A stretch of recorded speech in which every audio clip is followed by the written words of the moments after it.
meeting is being recorded.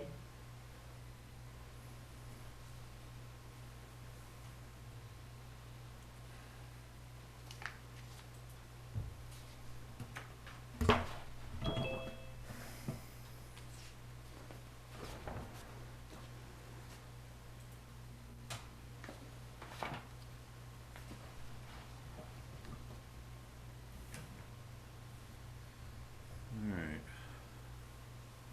So the front end loader replacement, So, Did you-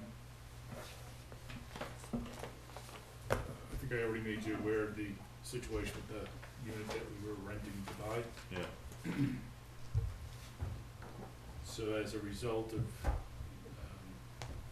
that equipment being down, that deal is pretty much off the table. So even if they're able to repair it, because of the expense associated with repairing it, they will no longer apply the rental payments on it toward the purchase price. They did give us a replacement piece of equipment, another piece of used equipment, that Peter has been using the last few days. However, once he had the discussion with them this morning that the rental payments wouldn't be going toward the purchase of anything, he's gonna ask them to pick that up, and we're gonna make do with just the one loader for the time being. I asked Peter to take a look at what else might be out there on the used market that might be a good fit. You know, the Doosan dealer has nothing else available right now in used. If you turn to tab 1 of your book, the first 2 units are the ones that Peter got updates on this morning.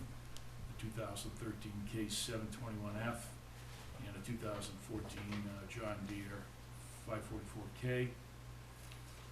Similar to the one we were looking at, they're a little over 4,000 hours in use. Around the same asking price. We haven't asked for a quote on what they give us on trade for our 2005 Caterpillar 930G. But these are probably the only 2 units that are immediately available to do something. So at this point, I don't know whether it's worth getting quotes on new pieces of equipment, if that's something that you would entertain. I mean, the advantage of a new piece of equipment is it's gonna be, 5, 6, 7 years newer than any of the used ones we're looking at, and we'll have 0 hours on it, and a full warranty. cause that one that we were renting had like just over 2,000 hours on it, right? No, that one had over 4,000. Oh, that was over The 4,000, one we bought last year from them had just over 2,000 on it. okay, So the DL 200 had just over 2,000 on it. The DL 220 had over 4,000 on it. okay,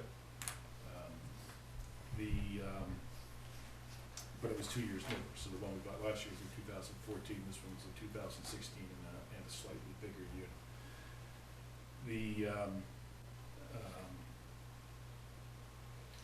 Honestly, 4 to 5,000 hours, that's probably 3 to 4 years worth of use for us.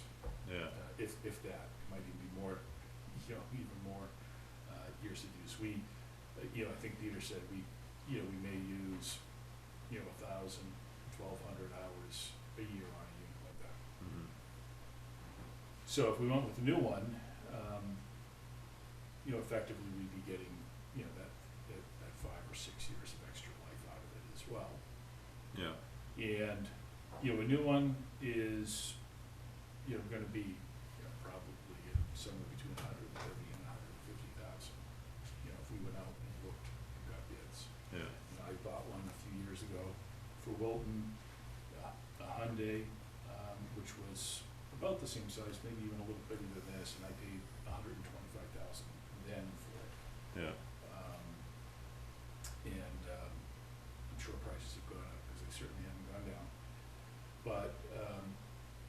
But that may be something we could entertain to see if it's, the numbers work out, but we start off with a brand new piece of equipment. yeah, you know, the concern, I mean, like, as Peter said, imagine if we had purchased this piece of equipment and 2 weeks after we got it, you know, this failure had occurred. I mean, we were getting a warranty with it, but still, it would have been, you know, potentially more devastating to us financially, depending on how much the warranty covered. Yeah. So that's the risk that we take anytime we buy a piece of used equipment. You know, the one that only had 2,000 hours on it, you know, we didn't feel that bad about because the hours were so low, and it's been a great piece of equipment. We haven't had any issues with it at all. Mm. So, so the question is, do we wanna keep pursuing an older piece of equipment like this that, you know, has 3,000 or 4,000 or 5,000 hours on it? Or do we want to take a look at spending potentially, almost twice as much, Yeah, to get a new one? I guess, And, you know, and not knowing, again, until we work the trade numbers with whatever dealer we're looking at on the Cat 930G, you know, we won't know what the net cost is gonna be, but I can tell you that without a trade, you're gonna be in that, you know, probably $130,000 to $150,000 range, depending on, you know, what you look at. yeah. Now, from what I understand, you know, there's 2 different funding sources that, you know, depending on if we decide to repair, like, our piece of equipment, like to go that route, Mhm. we may be able to access money in the fund balance, right? So, well, you know, once again, we've had a expensive year Yeah, with DPW and equipment repairs. I mean, the road grader was a huge setback, repairing that. So I think, I'd have to pull it out, I don't have it with me right now. You may have it right there, but if you look at the DPW line item for, you know, equipment maintenance and repair, I think we've probably already exhausted that. mhm, You know, funded it with $50,000. So anything we spend is gonna come out of some other place in the budget. yeah, And, you know, we'd have to look at whether the DPW itself could absorb that somewhere. I kinda doubt it based on our road maintenance, schedule that we had planned, but, you know, is that something that we, use some of the money out of the block grant for? And I'm mhm, not sure how much of that is left, but that may mean, scratching, you know, one of the roads we had intended on paving off the list to cover that cost, if you wanna keep. You no, can't yeah, really I do don't wanna that, do can you? that, So, well, I'm just, you know, that's if you're trying to Yeah. keep Yeah. it within the DPW budget. Now, if you're trying to keep it within the overall town budget, then, you know, you're gonna have to hope there's a surplus in some other department to cover the cost of that repair. Right now, the well, cost of. John had alluded to, being able to, you could make repairs out of the fund balance. So it's not like out of our general fund, like our operating budget for 2021, but it's 'cause So, I would caution you on doing that, and I would wanna, ask DRA, be- I believe in order to do that, they would have to consider it an emergency. yeah, And typically, equipment repair doesn't, you know, fall under an emergency. You know, the roof falling in on the building, that's an emergency. mhm, Having a piece of equipment that's sidelined, I don't know that they would classify that as emergency. We can certainly ask the question, yeah, but I think before you can go start pulling funds outside of what's been approved in the budget mhm, and the warrant articles, it would have to constitute an emergency. yeah, okay. I'm just trying to understand all the possible funding ways, Right, like, so- of either repairing, you know, buying used. I understand cause we made out pretty good with the machine that we purchased last year, with it only having the 2,000 hours on it, Is that a loader? Yeah.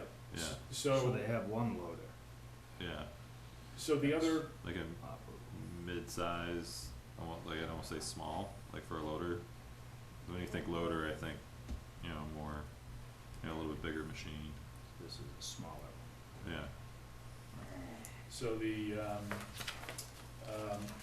mechanism that I used in Wilton, because we were in a similar situation, our loader, you know, completely failed, and it just didn't make financial sense to even try to fix it if we could even find the parts, because again, it was a 15 or 16-year-old piece of equipment like we're talking about. And what we ended up doing is we ended up leasing it. So because we needed it, we were going into winter, we needed a loader. Right? Yeah. We needed a loader to put the salt in the trucks, and it didn't make sense to start renting it, because if you start seeing what the rental fees are on this, you know, you can quickly see why you wanna buy one instead of renting it long term. Mhm. So we ended up having enough money in our budget to split that $100,000+ into a 3-year lease. We had enough money to make the first lease payment left in the current year's budget, with the intention of taking it to the voters following spring for next year's budget and saying, this is the situation, we either need to put another $30,000 or $35,000 into the operating budget for the DPW to pay for this lease, Yeah. or we need a warrant article that basically pays the lease, the remaining part of the lease off, the other 2 payments, if you will. Yeah. And then we just own it outright, which is what they ended up doing. But so that's another mechanism that can be used. Mhm. And again, then you don't have to worry about coming up with, you know, so much money upfront. How do these capital reserve funds work then? So the capital reserve funds, the way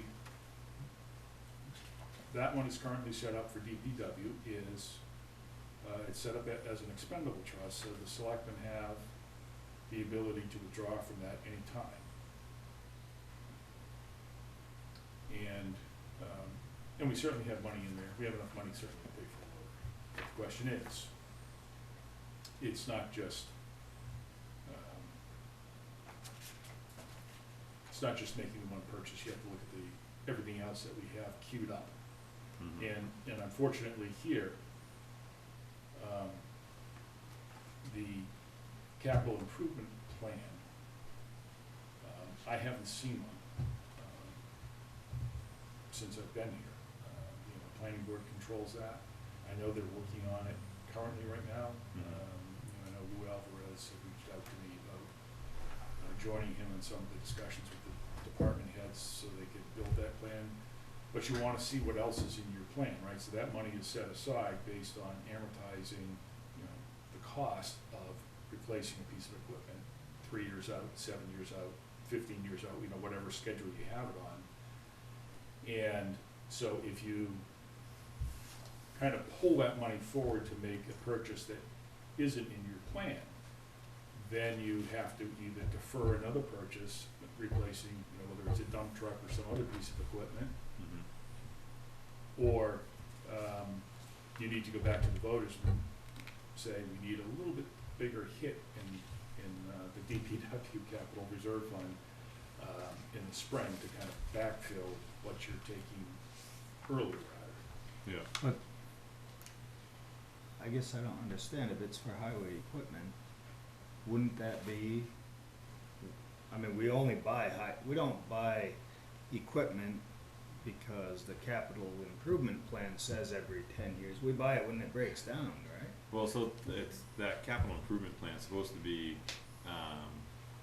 the way that we determine how we're gonna fund those capital, reserve accounts. And it hasn't, there was a capital improvement plan, it wasn't taken seriously by a select board that sort of looked at it and, you know, I think I saw one online. yeah, it didn't really resonate, so even I had asked, like, where are we coming up with these numbers, and they're just pulling them, like, there was no piece of paper or no report, like Scott said, that was being accessed, like, for reasoning of how come we're putting this much money into these accounts. But I know it does exist. But so then when would you ever take money out of a highway equipment capital reserve? So it should be part of the plan, right? You basically build your capital reserve fund and your CIP around the life expectancy of equipment. Now, granted, sometimes you have premature failures on something, and we're in a situation where it doesn't make sense to fix it, so we're gonna buy it earlier than we planned, but that means you go back to that CIP and you shuffle things, like in Wilton, we had the problem, we were,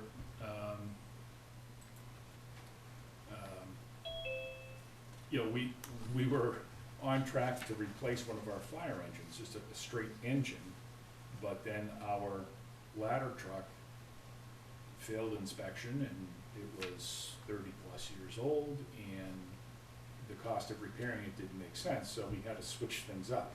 And instead of buying an engine, we had to go out and buy a ladder truck. Mhm. Now, we couldn't afford a new ladder truck because they're, $900, $1 million. So, we ended up replacing it with a used piece of equipment. But that meant that we weren't gonna be replacing the engine too. So that means the engine we had in the schedule as part of a refresh, if you will, in the vehicles, had to get pushed out, 2 or 3 more years, Mhm. because we had to make another purchase. And those are the adjustments that you make. And, we did the same thing with our ambulances. And we actually, because of changes in the diesel technology, low sulfur fuel, we realized that the ambulances, actually the life expectancy was shortening on them. Mm. So we had to adjust our CIP to say, okay, we can't replace these every 10 to 13 years now, we have to replace them every 7 to 10 years now. So, we had to take a look at that and start making adjustments. And that meant when you go do your warrant articles every year, is how much you're gonna ask for to fund that. And, so that's how it's done, not to say that, much like anything else, it's a roadmap, and things change, right? Life happens, and sometimes you have to make adjustments with it. I mean, that pool of money is there, and yeah, we can use it right now on anything we see fit, but keeping in mind that when you're drawing off of that, that means, we've got some trucks that are getting up there in age, Mhm. and, when do you, have to replace one of those? And you just have to kind of keep that all, kind of on your radar all the time. When are you gonna, we just got, 2 new police cruisers this year, so we're not gonna need those for a while. Meredith, I'm sure has, fire equipment, queued up somewhere in that CIP. And that's, those are not inexpensive to buy because, it's hard to buy any fire truck these days for Mhm. less than $400,000. But she has her own fund, right? Well, Is she it has her broken own out? fund, Yeah. but again, for this board, you need to be aware of all of that and ideally, be working closely with the planning board on the CIP, to keep track of those things. Mhm. And, we used to meet quarterly. We meet quarterly to review the CIP, poll the department heads to see if anything had changed Mhm. since the last time we talked to them, to see if there was any unexpected expenses coming up. And, so that was kind of a living document that was always looked at, always tweaked, and sometimes we had a discussion, there was no need to change anything. Something did occur, then we already mentally start queuing up what our warrant articles are gonna look like, going into deliberative session. So that's why that process is important, and, the good news is, we do have a pool of money, and, if we see a good reason to use it, I wouldn't hesitate. But you just need to keep in mind, if you deplete that, we have to see what else was that money being set aside for, and how is that gonna get impacted? Would Peter have input on that? So he Have should have. knowledge on that? So he should have, and again, I haven't been part of that process in, year and a half, year and 3/4 that I've been here. typically the department heads, all get, interviewed, if you will, as to what their needs are. And all of that is kind of plugged into that. And, and it's, it's something you can share with the taxpayers. They start to understand, why, this money is being set aside and what the intended use is for. It's a good tool, it's a good way to be transparent.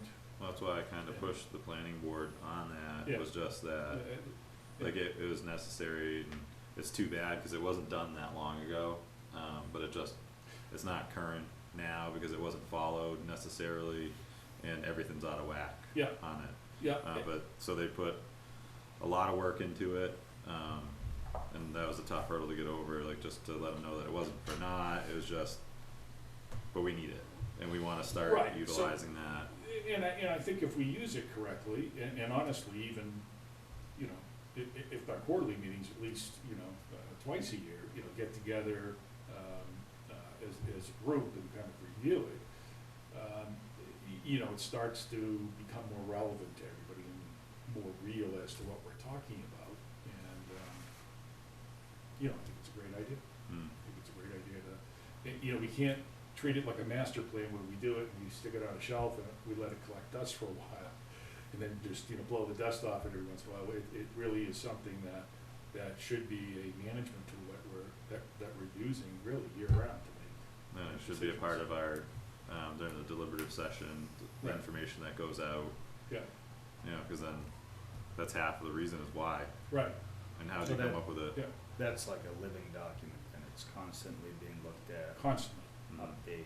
Yep, Yeah. because, things change, and sometimes with the police cruisers, we ended up deferring things, COVID delayed when we could even get a unit, and, I mean, all those things, sometimes change your plan a little bit, but it's a good, I would say, my experience is like 90% of it isn't gonna change. You're gonna set a path and you're gonna stick to the path.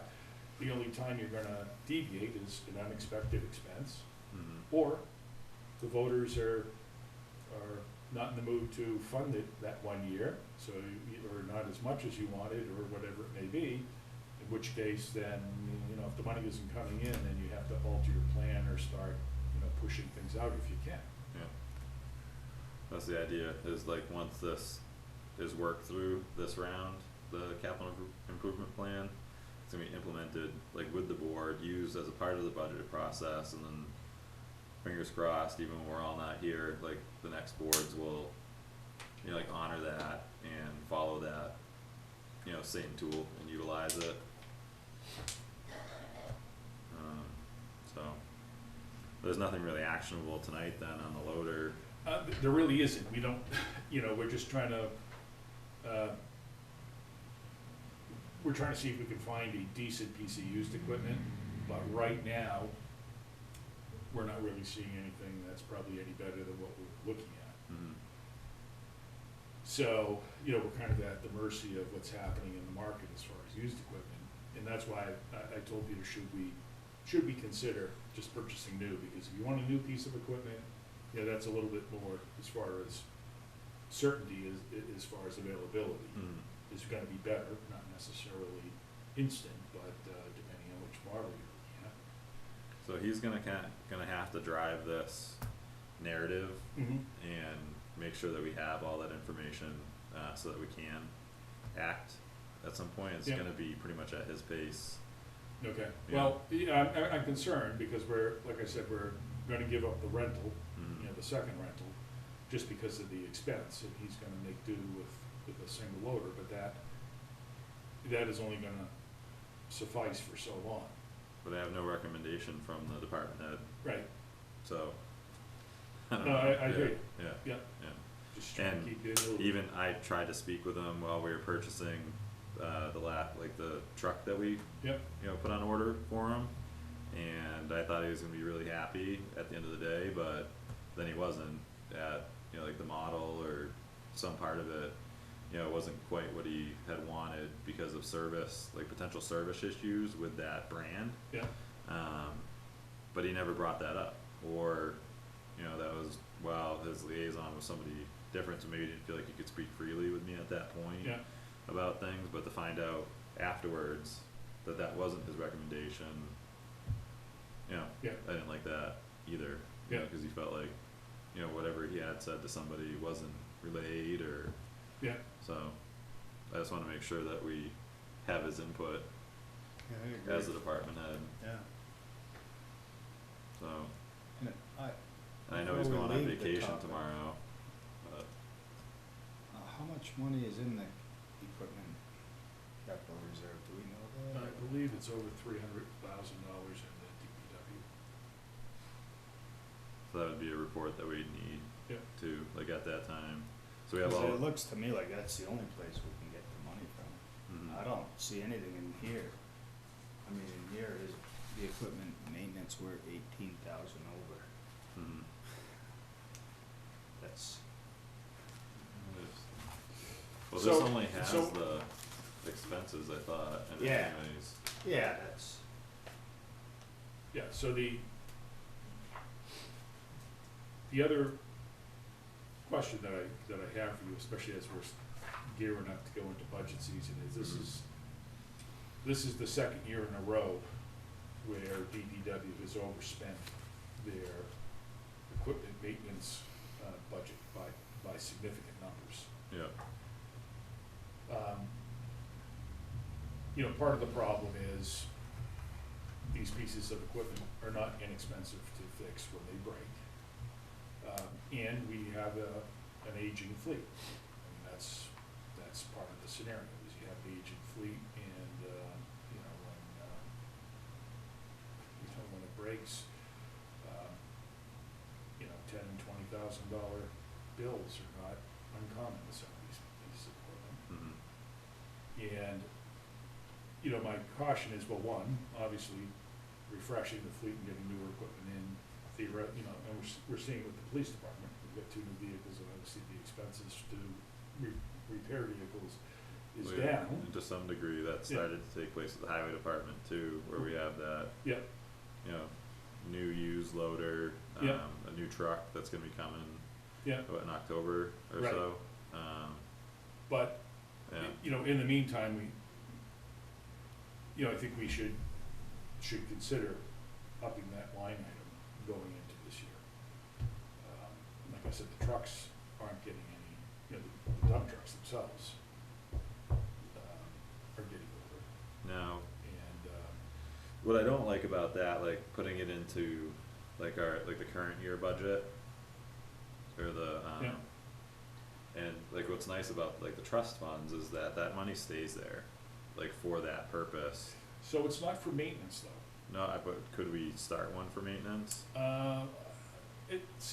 Maintenance is generally considered part of your operating budget, because those are considered capital, right? So that's where you're investing capital investment in infrastructure, in equipment. It's not designed for, you know, kind of the day-to-day maintenance, that's what your operating budget is for. Yeah, And, so that's why you know, I think where we've had two years in a row where we've exceeded it significantly, you know, maybe that number instead of 50 needs to be 65 or 75. mhm, And if we don't use it, you don't use it, it goes back into the general fund. And if we see it trending back the other way as we replace equipment, then you can start drawing it back down again. mhm, But it's better than putting yourself in a situation, I mean, there is the potential, depending on how, and we budget tight around here. So there is the potential that we can have a catastrophic failure on something and literally not have the money to fix it or mhm, replace it. Well, you could replace it if you have money in the yeah, capital reserve fund. But you might not have the money to fix it, so therefore you could, in theory, find yourself with a piece of equipment that's been sidelined and not even have money in the budget to be able to rent a piece of equipment. And, you know, you're spending thousands of dollars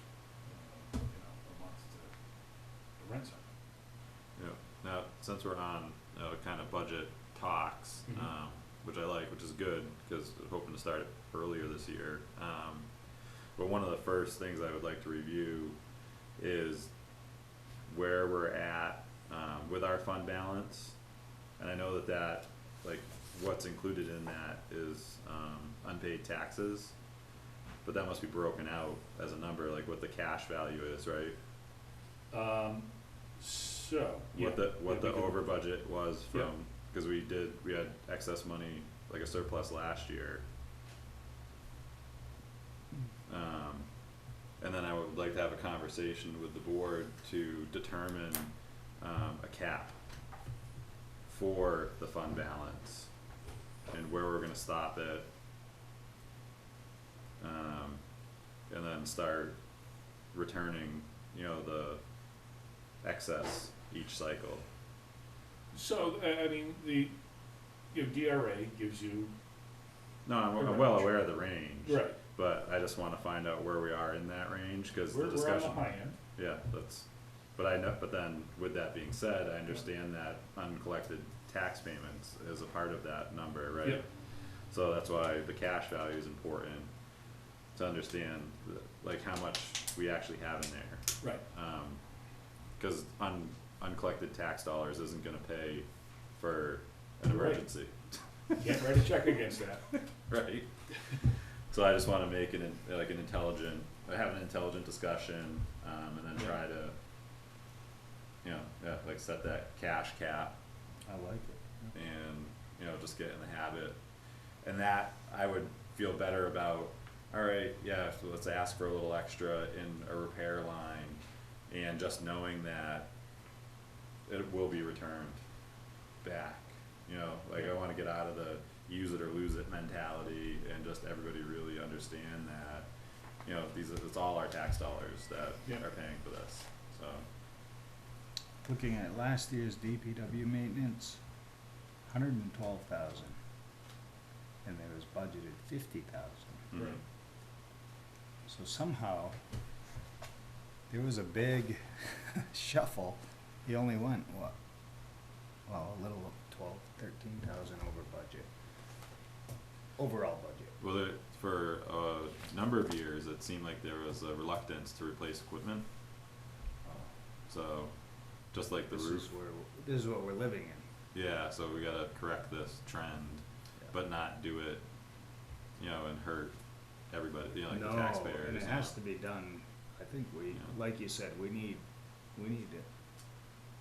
Peter's input. Mhm, yeah. Yeah. So, yeah, I'd like to get on that schedule of, getting out of this repair cycle, cause that's a machine right there. It's essentially, Yes. a lot of those dollars. $52,000 extra last year. Yeah. So, I mean, you can't get out of that repairing, and I wonder about, when you, and well, no, you I don't got know much about routine equipment. maintenance instead Right. of, instead of But just fixing. drive off the breaking. lot and losing value, does that apply with equipment, like it does a new car? It does. Where it takes 3 years before it's worth what you, It's yes and no. They're kinda like, to me, like in my experience with them, they hold their value somewhat and actually become more valuable depending on what the market is, cause they're kind of a commodity, just like, a piece of lumber or anything like that. Like if there's not as much equipment around, then the prices hold firm. so like- commodities, they do that then. Yeah, well, the equipment's It kinda. depends on the market. And then like that cat, I've had a guy tell me, even if you can't get it running, he'll take it, throw it on a boat and ship it overseas, and they pay top dollar for anything that's cat. Just, they like it yellow, so. And they figure it out, like they fix them and do whatever it takes, like they wouldn't be afraid of like one shard of metal in a hydraulic line, like, I don't know what they do with them over there, but.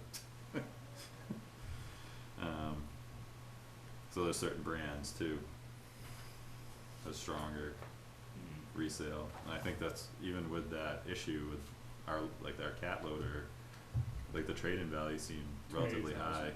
28,000. Yeah, And we always can do the municipal approach.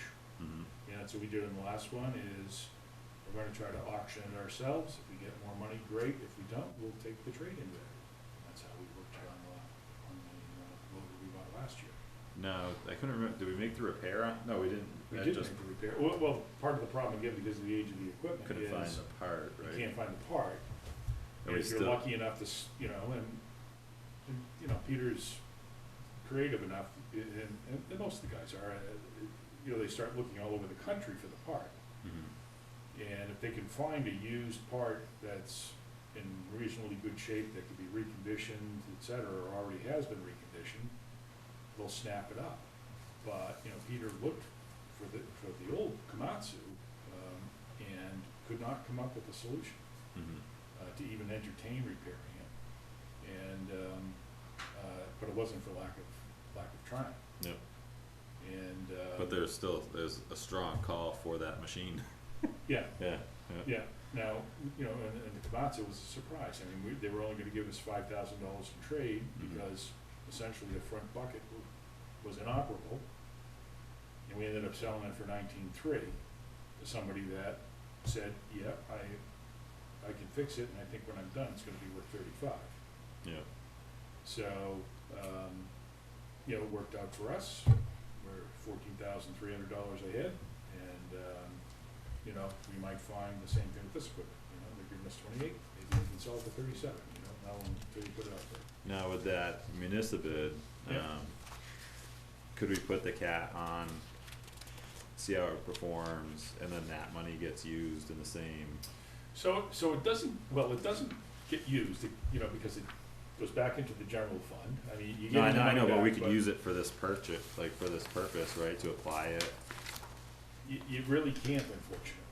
See, it goes back into the general fund. You can use it next year, but you can't use it this year. So to buy, you have to use the Right. capital reserve is all, really the only Right, option. you can take the money then, and next year, put it back into the capital reserve fund for the next purchase. But because it's, And so what happened with the money from, it went into, so it went into the capital reserve? well, I don't know if we upped the capital reserve by that amount or not, I can't recall, honestly. But it did go into the general fund, and if you want to up your capital reserve to reflect the money that you got for the old piece of equipment, then you do that in next year's warranty. Alright, Welcome to municipal government. It's just the way it's done. doesn't make any sense. Welcome to municipal government.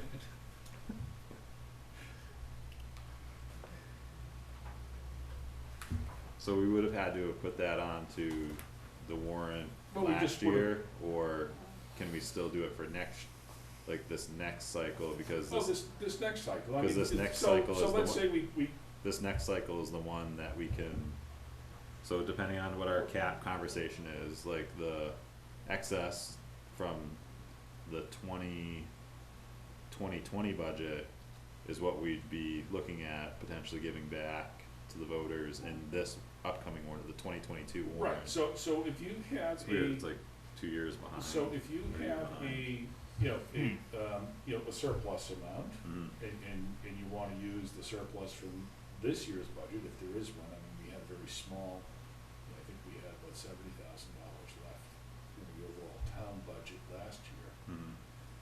which for a town this size sounds like a lot of money, but it really isn't, because it's a small increments in a lot of departments. You can, use that money plus part of your fund balance to buy down the tax rate. That's essentially what you're doing. And you have to be careful doing that, you know, you wanna do that slowly, because what happens is at some point, you don't have that surplus to buy it down, and then the tax rate's gonna jump a few dollars a thousand, Mhm. because you no longer have enough surplus to buy it down this year like you did last year. Yeah, I'm that's not what looking at, John brought up when we Well- talked about this before, and then Yeah. he said people get mad, but I think it's pretty straightforward. And if people get mad, you explain it and they probably won't be mad. Well, that's what I think is important about having certain documents as a part of our deliberative sessions and a part of the narrative during budget season, so that it's, everybody understands what's happening and what's going on, cause there's just been a lot of why for a number of years, and why and how come nots, and it was met with hostility and don't worry about it, and you know, we're doing the best we can type stuff, but Welcome to municipal government, Yeah. you say again? Yeah. Yeah, so that's one, Yeah, but it- I'd like the narrative to be a little different yeah. this year. I mean, in the private sector, you have a lot more flexibility in what you can do. Yeah, Sure. Unless you're in a big corporation. Well, it depends on the big corporations, some of them are Yeah. better run than others. But anyways. alright, Alright, so, alright, so with this, alright, I'm just gonna have Peter, do you want me to tell him to go start searching for quotes on a new piece of equipment? Would you like to see that? yeah, it's his department, he's gotta present something to us. What makes Like- the most sense to him is what Yeah. I would like to Yeah, hear the most first, sense to and him. then alternatives. well, Cause it here's- sounds like there's a few different here's- paths we can go down, we can go through repair, which is kind of a question mark. Yeah. We can go through used, and we go through new, Yeah, you know, and each of the used and the new either has the, trade-in value, like for the existing piece of equipment, or we can decide to go the municipal route, which Right. kinda leaves us with a bigger burden, you know, this year, and a bigger hit to whatever funding mechanism that we, or whatever route we choose to go, sure. yeah. Yep. Alright, so I'd like to see something in each one of those options, like, so we can Okay. weigh it all out. Alright, Right, Jay, a whole picture, I agree. okay. Thank you, Scott, for that. Alright, and do you have some old and new business stuff for us? well, so a couple of things came up, and you know, you and I talked on Sunday about the lifeguard issue and kind of the cycle of getting them paid. So I think there was some miscommunication, that didn't help that situation as far as getting the time cards in, et cetera, et cetera. I think we get that straightened out. You know, Roger had one lifeguard saying, well, you know, he didn't get paid. Well, he had gotten paid, but he left his check down at the pool. So, you know, and we're dealing with kids. Yep. Right, so, you know, I think everybody's straight on getting the time cards in. You know, have to get them in Monday morning so Roger can get them into payroll. If he doesn't get a time card, you're not getting paid. Yeah, It's that simple. I mean, he'll catch up with you next week. If you turn in 2 next week, then he'll pay you for the hours that you work. But you can't pay anybody if they don't have a time card. well, even Sunday, what is more concerning was just they were turned in, but then they were given back, you know, because the department head wasn't around to sign off on them. So it was just, like, that aspect, So and we kinda talked through that, like Yeah. typically you would, and somehow something missed, but Roger really should have went to you and said, hey, Scott, to So- me, like, look at these Well- time cards, 'cause if one of those kids went to the state and said, look at this, I is what-" agree. you know, it's not good. So what's a little baffling to me is we run into the situation with other departments, occasionally. And if the department head hasn't signed off, I mean, Roger typically puts all the time cards in that folder Mhm. that you review, hands them to me, and if I look through them and they haven't been signed off on, I sign off on them. But if they're not in front of me, Yeah, you know, I don't know that there's a time card that needs to be signed off on. But at any time I see something, even if sometimes Tim would send, you know, he'd have, you know, all of them but one signed off on because he missed it or something. yeah, Yeah, we don't hold up people's pay for that, I initial it and it's done.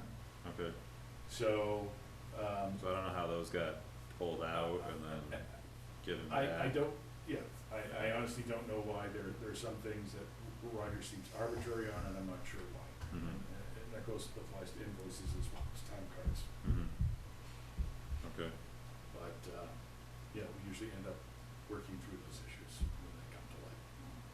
was there something specific where things weren't being applied to the operating budget versus the revolving? or- So, so Roger, I think there may need to be a discussion between, probably you, Shauna, Roger, just to get an understanding of where these things need to be charged to. Okay, Because, I'm not sure that Roger and Shauna are on the same page on some things. mhm, And again, it just comes down to having a consistent policy on where these things need to go. You know, Shauna is still relatively new to some aspects of, the Parks and Rec. mhm. And, so I think there needs to be some clarification there. And I think a discussion between the three of you would, probably get Roger to the point to understand what goes where. And Okay. same thing with Shauna, I think both parties need to have a clear picture of which account numbers these things should be charged to. Yeah. I mean, we can fix it on the back end later with with journal entries, if we charge it to the wrong account and have to, a Well, month no, later. it'd be better to do it Correct. correct the first time. I know it's Agreed. something that Nicole spent a lot of time on Yeah. with Roger, was just making sure, and Carlene, Yeah, that everything was where it was supposed to go. And yeah, so there's, I think that, that there needs to be another discussion with the three of you to Okay. iron those details out. Alright.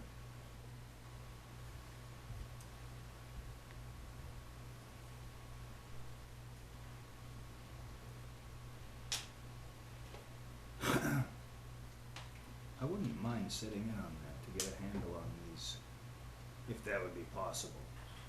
Well, Just then to it'd get a have to be- handle on these. Yeah, I think then it'd have to Oh. be noticed. Yeah, that's all right. Which is- No, but I wouldn't, I would just Yeah. be observing. Yeah, that's I wouldn't okay. be If discussing there's- with We have you. a video. No, I wouldn't. Yeah.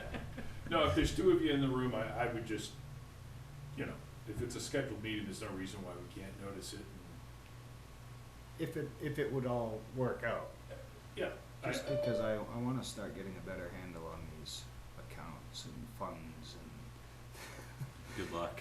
and. Okay, maybe I should just, No, no, I've no, said no, it from no. the beginning that I No, should no, just I go don't- with Roger, but then Yeah. again, it's like, well, where do I start? What questions do I have? I don't know what questions I have because I don't, but Yeah. now when there's issues, that's when I can start to understand that. Yeah, 'cause usually, it's just all these different account numbers and different Yeah. ways to do things. Yeah. So the person that was, the rec director before had a vision of getting rid of all the, individual accounts and just having like one sports account, like a subcategory in the Hmm. revolving account, instead of breaking it out to basketball, soccer, softball, like all the different sports, so that you could utilize the money for any sport. And it would, Yeah, it's you the same can difference. shuffle it all around and it doesn't matter.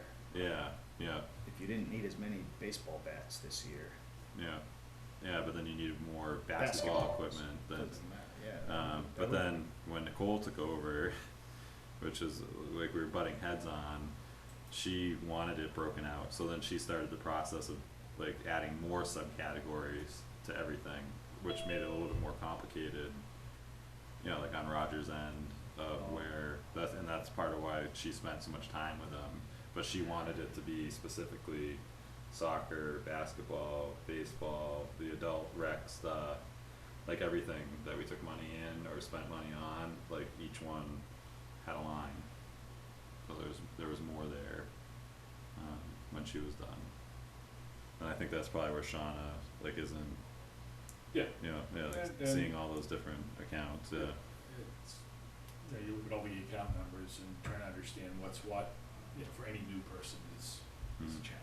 Yeah, and each one has, like, you can do, like, is an income and an expense, but it's different somehow, right? Like it has like another dash or something, like I didn't get too much into it, I just, it was a general philosophy. Yeah, well, I Yeah. mean, there's a specific way the chart of accounts is set up here, that uses the method that DRA recommends.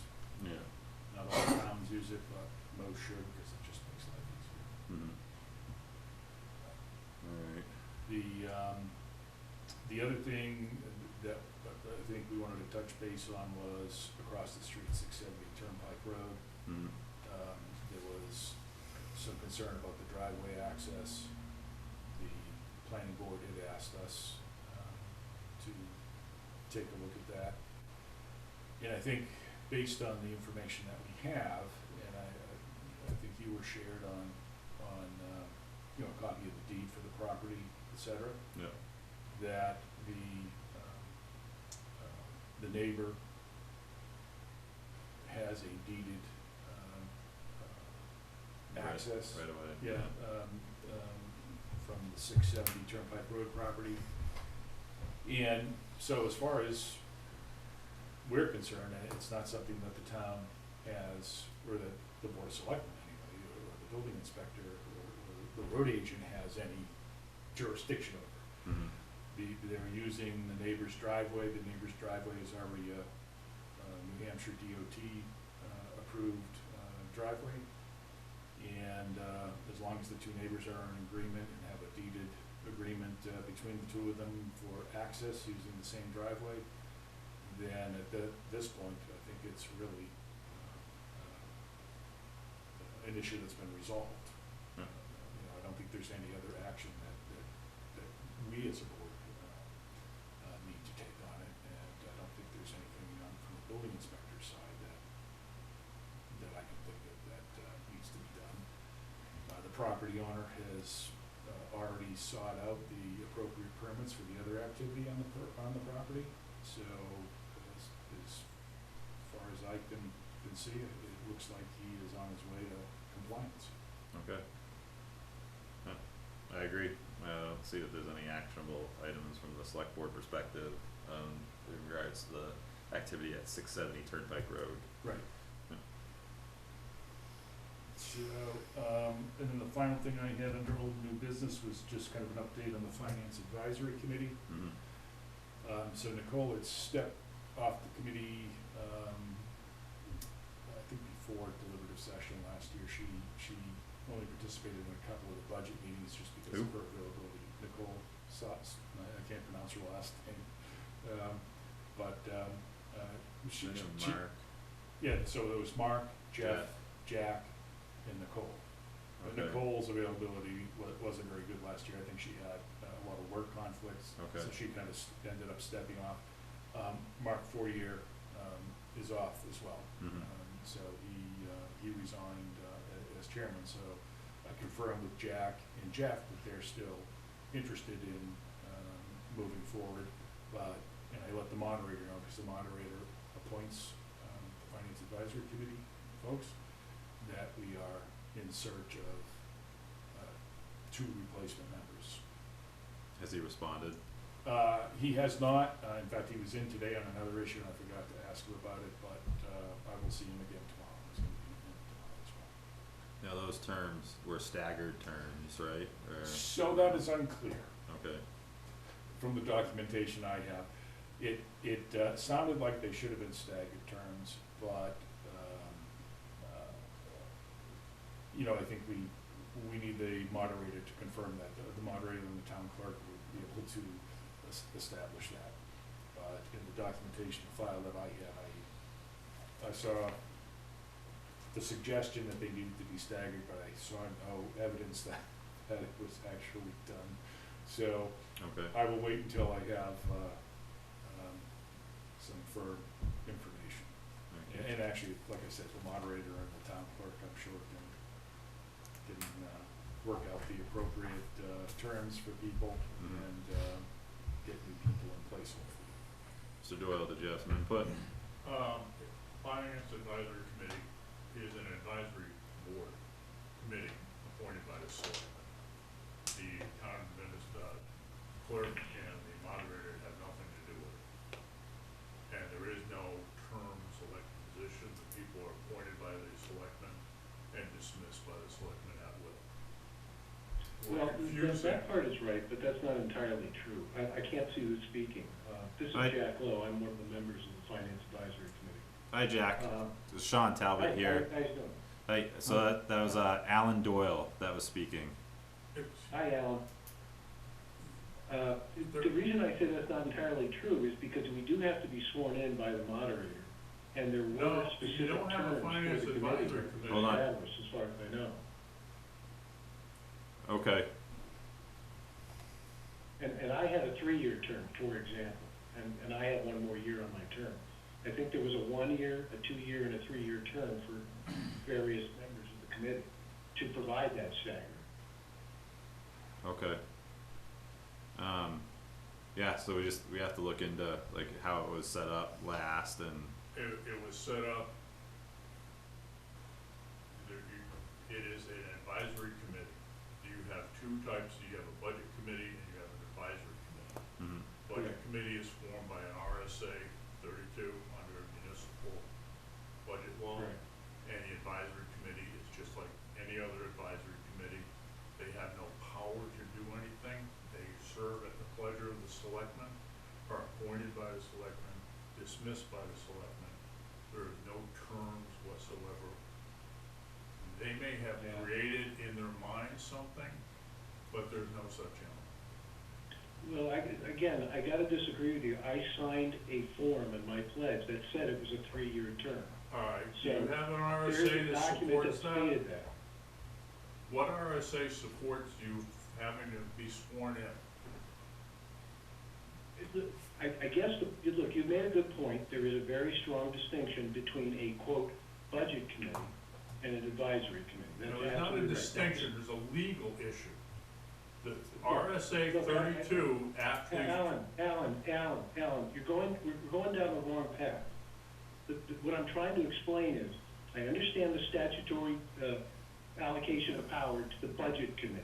We don't have one. We I disbanded know. that 2 years ago. Okay? And we formed the advisory committee. You're absolutely right. We serve at the will of the selectmen.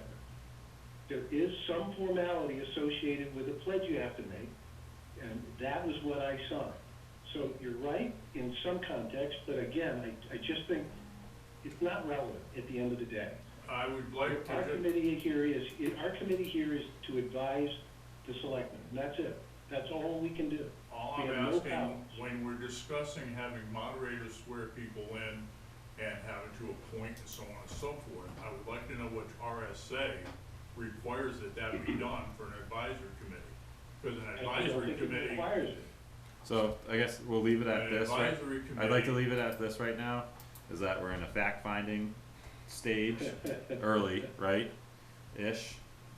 And we should have this resolved before August, like figuring out exactly how the appointments are gonna be made and, what the correct path. So, we kinda went through this with the road committee as an advisory committee, Mhm. and, again, Jim Coffey came in and said, they have to be sworn in, they have, et cetera, et cetera. They have to have terms, and so we're getting conflicting information here as to which way to go. Mhm. So, we'll look into it and see, So- Instead of like, could you reach out to, what would it be, well, NHMA or? NHMA will Yeah. be a place to start, but, and if not, we can always call town council Yeah, if the NHMA doesn't have a clear answer on it. okay, When I spoke with the attorney there, he said all of these advisory committees are at the selectmen's will. The selectmen appoint them. I don't even think he said they have to be sworn in, although I didn't ask the question.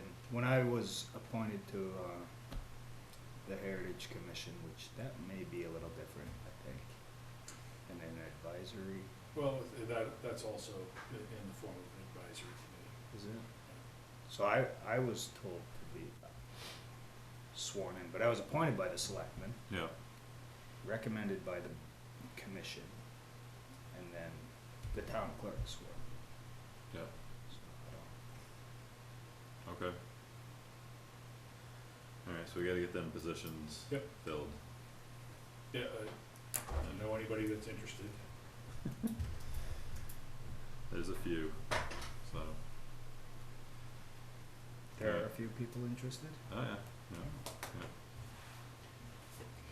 yeah, And that's all I had under old new business. alright. Jason, did you have anything? Oh yeah, to follow up on the, since we're talking committees, the video committee, I did, speak with Becky Doyle, as you asked, and, it seems to me like we just need to decide whether or not we appoint her as a video committee member. Mhm. I think we had Ron in here last week and he made it clear, he's interested in recording, not interested in anything else. Yeah, She's expressed interest in taking it somewhere else, but no interest in recording, and I think, in my mind, seems like a good fit, right?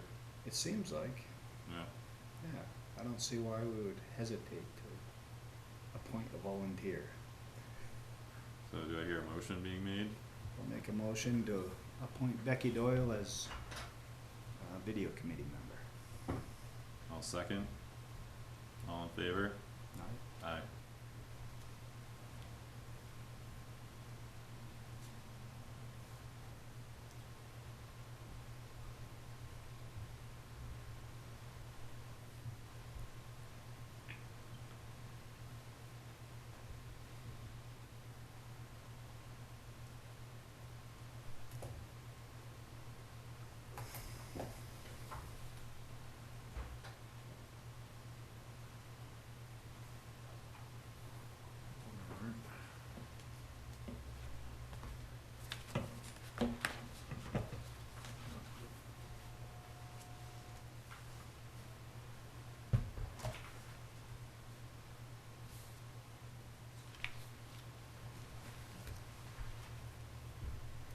Do you have anything else? I just wanted to follow up on that. The flags were taken down off of all the Main Street and the center of town. I guess I should have done my homework, but it seems like if there was money in the patriotic fund, wouldn't we just replace them? Yeah, like Rather the than ones that take were, them down and not put them, cause normally we keep them up all summer till Labor Day. I'm not sure what the, you know, what the exact reasoning was behind it. I don't know if we didn't have replacements, you know, waiting in the wings. Peter had fielded that complaint and then had made that decision to remove them, from my understanding. Maybe I should check with Ollie, huh? Yeah, Do you have any objection to that, or not at all. I can like that?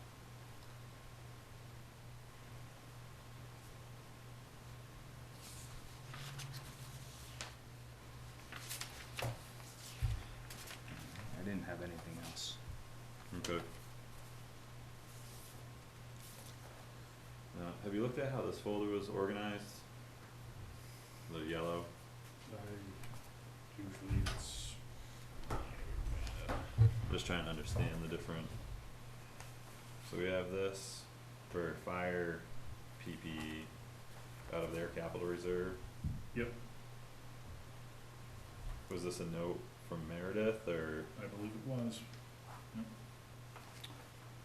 Oh, you know, I just looked at my notes. I did have one other thing. Is I it gotta, too like, late? double check with you all the time. I know you do. I start talking and then you go into something else. What do you got? Perambulate the border? Yeah, When was the last time that was done? not a long time. What does the law say, 10 years? So I don't, like, I couldn't really get a clear defined answer on when I was elected. Oh. They were speaking about that. Oh, they were. 'Cause Yeah, but I couldn't determine if it was a hazing thing or, and everybody just sort of like laughed about it and just said No, I think it it would doesn't be- actually get done. I think So, it would be really neat. Yeah, it I don't would. know. Yeah, it's something you have to coordinate with each bordering town. Yeah. So to my knowledge, nobody's reached out to I- us and we haven't reached out to anybody. I've heard that there was a select board who did that. Yeah? There are. I think George Lawrence walked it once. Mm, I'm not sure when it took place, but to me that's yeah, kind of a neat old tradition that would be, yeah, almost feels like it'd be an honor to take part right? in that, you know, but Scott's saying it might be a bit of work too. But Yeah, everything is. right? Everything's a little bit of work, yeah. Oh no, I like that So you got just that. a thought. Okay, yeah, That's all it was. Cool. Maybe we'll look into it. it's a good thought, Jay.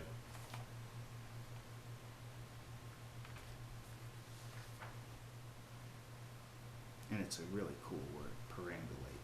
Yeah, right.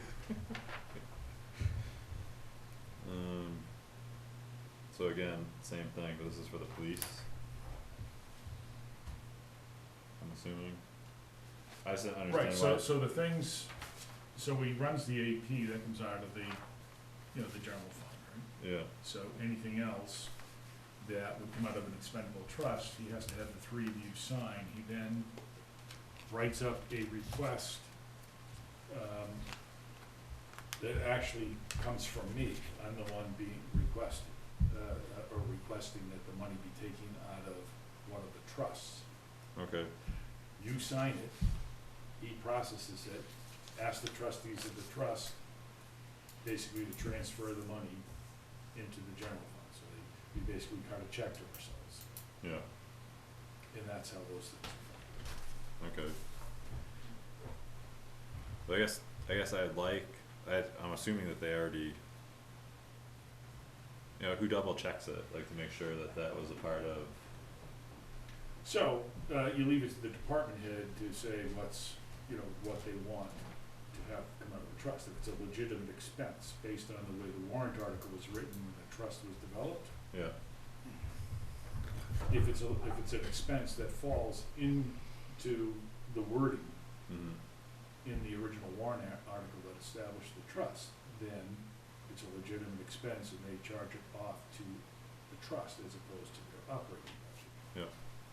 So should we have something though from the department head stating something or citing the You warrant can- article you- or, If you want to cause I feel have like, them come up with a specific request, you know, we can develop a form and say, you know, what is the purpose, what is the rationale, whatever you'd like it to say, mhm, to go along with the request. cause I feel like I've seen those on other things. Yep. But I don't know if it's like the actual request from the trustees that you put in the files sometimes, and so So, I'm just questioning, cause I think this is one of the first times I can remember getting these So- ahead of like a request. yep, and then you're gonna see it again, because you're gonna see the request come back. with Yeah, another- asking for more signatures, We, yep. okay, so, yeah, And does any of it make any sense? I can't guarantee that it does, and I can't guarantee that there's any So- legitimate reason why we do some of the things we do around here, but that's the way they've always been done. so today we're signing off the ability to potentially sign off on a request that should be coming, Right. At some It's like point. having a meeting to plan a meeting. yeah, Yeah, that's kind of what we do around here. okay. Do you think, Yes, there's a lot of redundancy and things that aren't completely explainable. so I guess in the coming months, Scott, I'd like to, lean on you a bit more for straightening some of this stuff out. And, yeah, I, like even like this, I don't see much value in, cause I don't have a request from the department head even requesting signature, like to sign off on something, but to me, it should be the request from the department head, your request from the fund and this I- slip all in one packet, So honestly, right? I'm not even sure the request should be coming from me. I think the request should be coming from the department head. So the form that Roger puts my name on, that I sign, I'm not sure that I'm the one that should be signing. It has nothing to do with me, unless it's coming for my office. Yeah, And oh, by the way, I don't think I have any capital reserve funds. yeah. So, So as we kind of like come across these things, if we can start, I know, and it's a lot, so, and over the last few months, I've been trying to explain this to people, it's like, we go to take a nibble, Yep. and you get a mouthful, and you're like, holy smokes, like, that is a whole lot more than, that's its own whole project, but there's a lot of projects around here, and I feel like that we haven't addressed more than a few down the line, and we're starting to get into the cycle of repetition again, and it's irritating, you know, like, and it's like we waste a lot of our time, cause we're not actually fixing anything as we go. So, so now you know my day-to-day life here, No, I know, but I wanna, like, so. this has been something that's been sitting with me for a few months of how Yep. come we haven't been correcting things as we go. So from this day, like this point forward, since I opened up this folder, I'm like, what in the hell is this? You know, like it didn't make any sense to me. Cause it seemed like it was absent some things. Can we make notes about this specifically, like this scenario right now? Sure. And I mean, it's, capital reserve fund requests. Why I don't care about why. and how? I don't know. Well, I ask myself why. Well, the why a lot of whys, times. the whys come from like Okay, 3 to 5 years ago, like a lot of the whys go back yep. to the same Well, point. So what would be the correct, so you feel, like what's a suggestion? Let's come up with suggestions on how to fix it right now. So my suggestion is, anytime anybody is making a capital reserve request, that they should write up maybe a half pager. You know, you don't want the Encyclopedia Britannica for Mhm. justification. But I think a department head should be able to write up a paragraph, 3 sentences as to why they're making the request, what's it for, and why it should come out of the capital reserve fund, why they feel it's a capital reserve fund expense. Mm-hmm. And that should be presented to you along with the invoice. The So- invoice so- and their current capital reserve, the fund that they're gonna draw from's balance, right? So here is the part where the department heads should probably be involved in the discussion, because honestly, a purchase has already been made before the funds have been released by the selectmen and the trustees of the trust.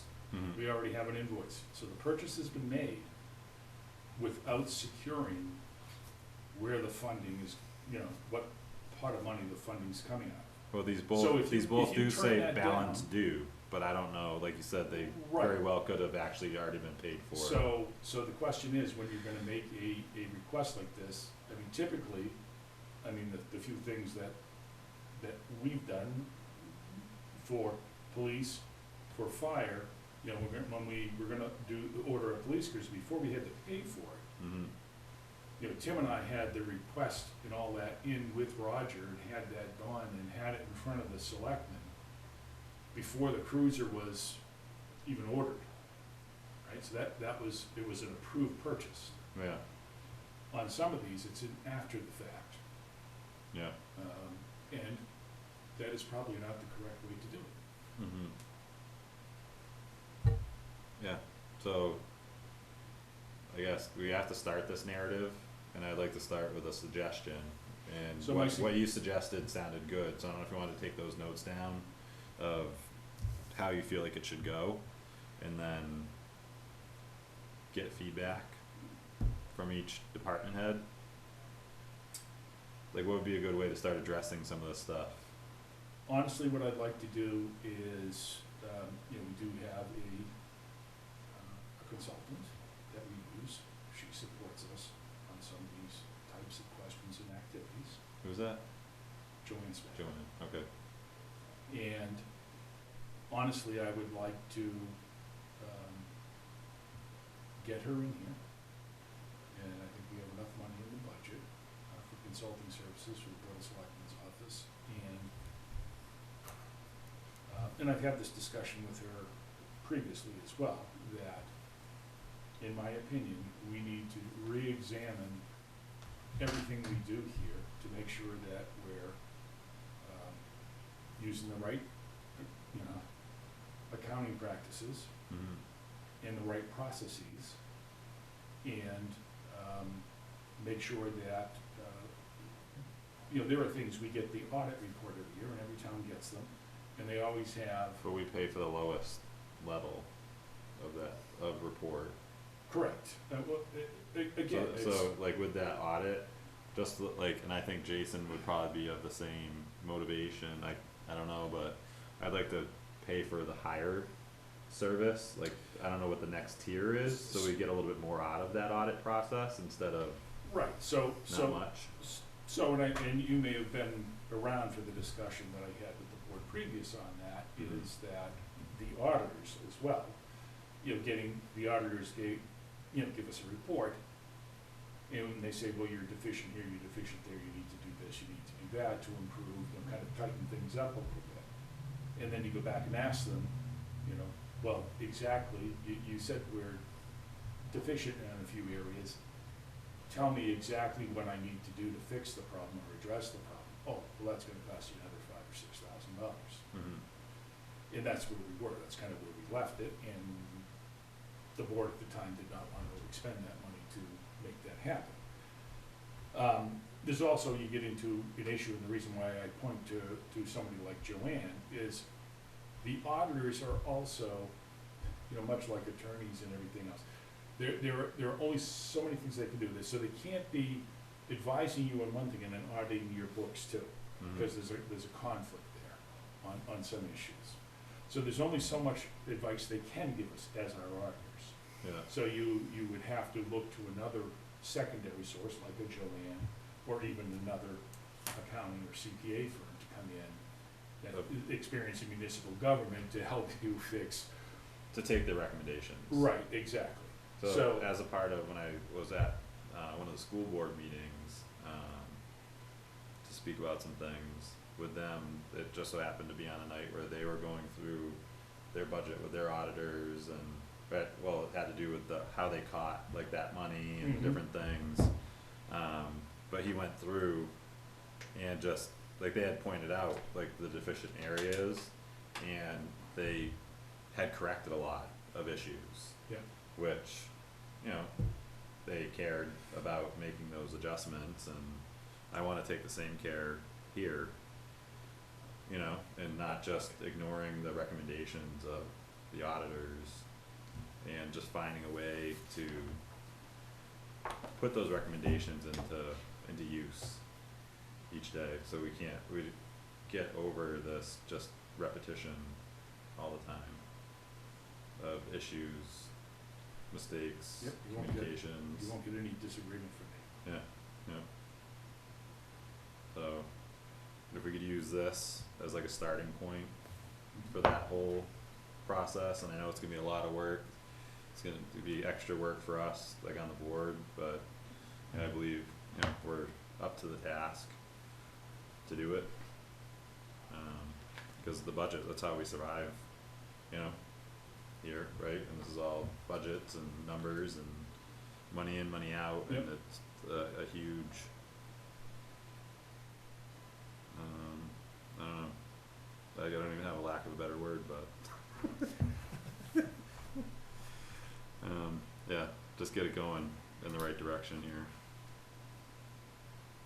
Where is the, auditor's report?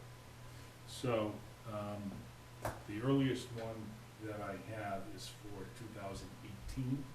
The 2019 one should be with us shortly.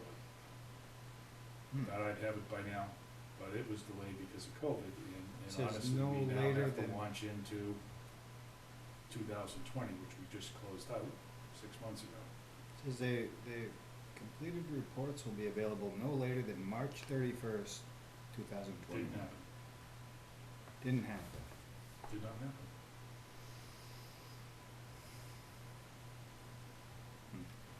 That was the projected date, did not happen. So, Did we pay them?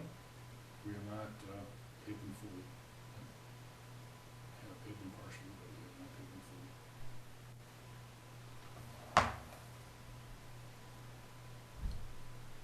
I have no interest in getting in the way, cause I have full faith that these, are legitimate purchases from each department.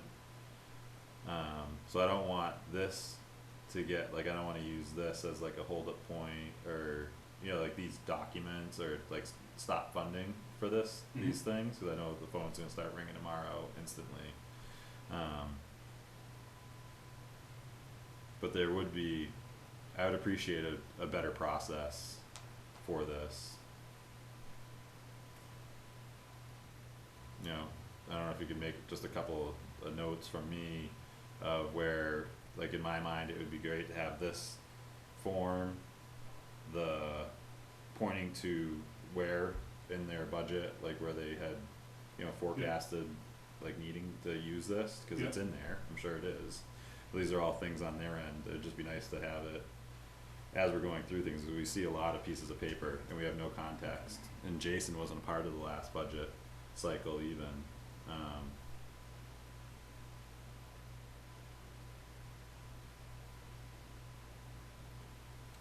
Sounds to me like you're saying streamline, please. yeah, and just the department heads to do a little bit more on their end to just substantiate certain expenditures that we have to sign off on. And then, like what their fund balances are, like what their account balance is at, would be a good piece of, you know, information. And probably the official request from themselves to the trustees. All in one shot.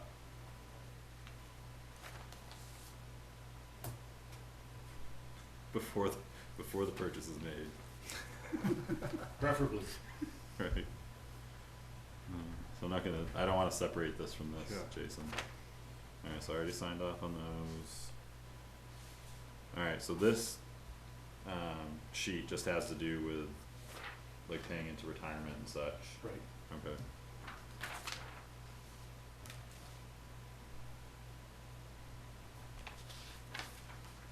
And what was stuck in between all of it was this, I don't quite understand what that is. Well, this is the retirement system, so this is just kind of Oh, like, this doesn't come out of accounts payable. He shows you what it is, we have to write the check, but this is money that is, kind of the employee contributions that go into it. So okay, they're kind of set aside, and at some point they have to be expended out to the retirement system or even healthcare or whatever it may be. oh, so it's the withholdings essentially, yeah. Exactly. Okay, alright, okay.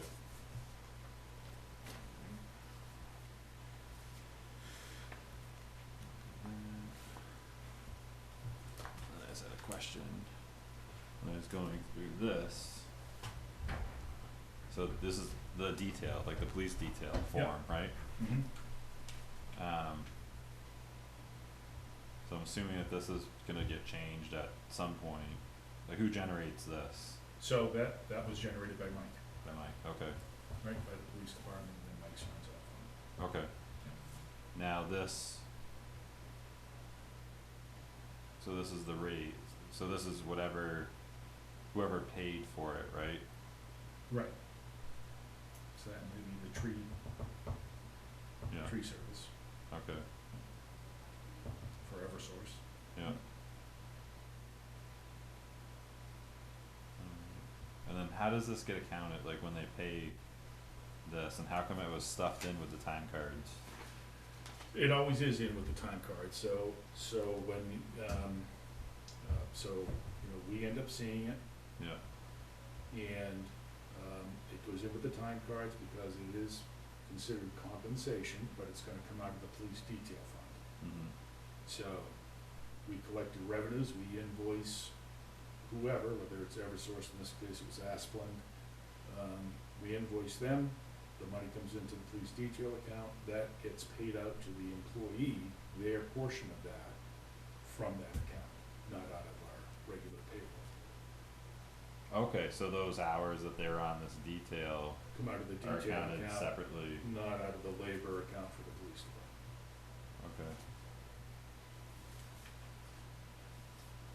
Now, is there a breakdown, like if they use, cause I see the other towns cruisers in our town, Yes. so do we Yep. break it apart? So we do have a rate that includes the use of the cruiser.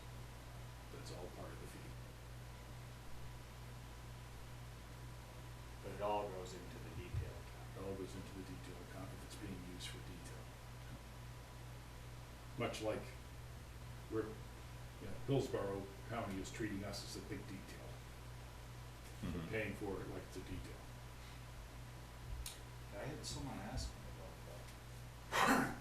Was that negotiated, or is that a flat rate they're just charging? So, Sean would know more, he had all the discussions with the sheriff, Mm. so he would know the answer to that question. So I just wanna stay on this for a Sure. minute. Sure. Is there a way, cause where is the detail account like kept track of? So, Carlene keeps track of what's in the DJ account, so between her and the police administrator, in this case is now Barbara, Yeah. and I have a feeling Mike, just because Barbara's very limited in her hours, Mike is probably participating in the process now too, because he has to wear so many different hats. Yeah. They turn the money over to Carlene as they get it, Yeah. and she puts it into the police detail account, and she keeps a blank total for it. Okay. And then that, so when, is the payment made before we technically get paid, or Yes, Potentially. I think we have to pay the employee before- Immediately. Right, yeah? right. And then with the excess, cause I'm assuming we're charging more than what our, Yeah, like what our exact Yeah. fees are. right. Like are our officers like at their normal rate, like do we pay them at their normal rate of pay, or No, is I that a think they different get a different rate for detail. for detail? Alright. And with that excess at the end of the year, where does that go? Well, that remains in the police detail account, and that's much like another revolving fund, that the department head and the selectmen can withdraw money from it for whatever the original warrant article had set up the police detail account. Mm, I guess, the short version is to buy police equipment. yeah, I think in the past it has actually even been used to buy a police cruiser at one point, because you use a cruiser for the detail work. yeah, We do have a cruiser that the oldest cruiser typically gets used for details. so is it that we sign off on this manifest Yep, is like us signing off on these detail correct, reports? correct. But how come, and this is another, Yep, just a difference, with the rec department expenditures, we have to sign off on every 299 or whatever, and us just signing off on the manifest isn't enough. that's a discussion you'll have to have with Roger. Cause it doesn't seem like all the revolving accounts are treated the same. My favorite word is consistency, and we don't always have to. Okay. Alright.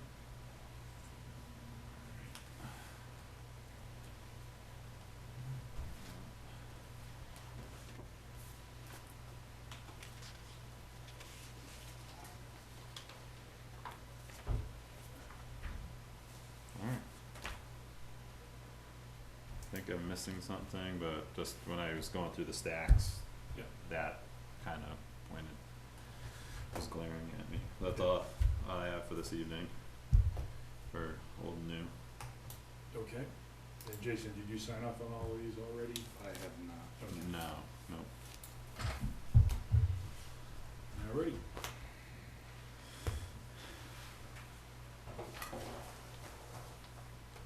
Now, what would we go under non-public for, Scott, for this next discussion? It seems like we use the same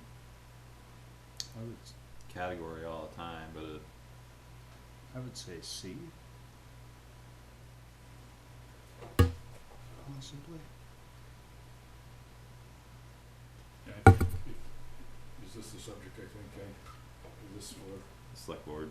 yeah, Yeah. yeah, C would be the appropriate, I think, under that scenario. Alright, make a motion to go into non-public under RSA 91-A3, subsection 2, subsection C. I'll second. All in favor? Aye.